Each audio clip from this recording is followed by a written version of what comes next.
לילה, חושך מוחלט. אתם נכנסים למיטה. איזה כיף להתקרבל בסמיכה. סוף סוף שקט מוחלט. ממש עוטף אתכם. ואז, הזמזום המעצבן הזה, יטוש ממש ליד האוזן. מי אתם בכלל? איפה הייתם עד עכשיו? נו, טוב, אתם מנסים לתת לו קונטרה. מחבטים באוויר. כלום, הוא נעלם.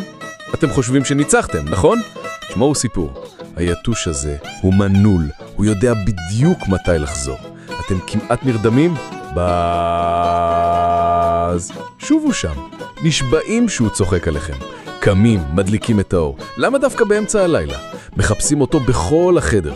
לא רואים כלום. נשבעים שהוא מסתתר מאחורי התמונה של הכלב שלכם. מכבים את האור, חוזרים למיטה.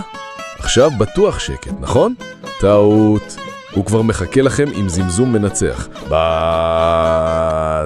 אי אפשר לישון ככה. אז אם אתם מכירים את הסיפור הזה, אתם יודעים שאנחנו לא לבד במלחמת הלילה הזאת. תכלס, אי אפשר להאשים אותנו אם נגיע מחר לעבודה כמו זומבים, נכון?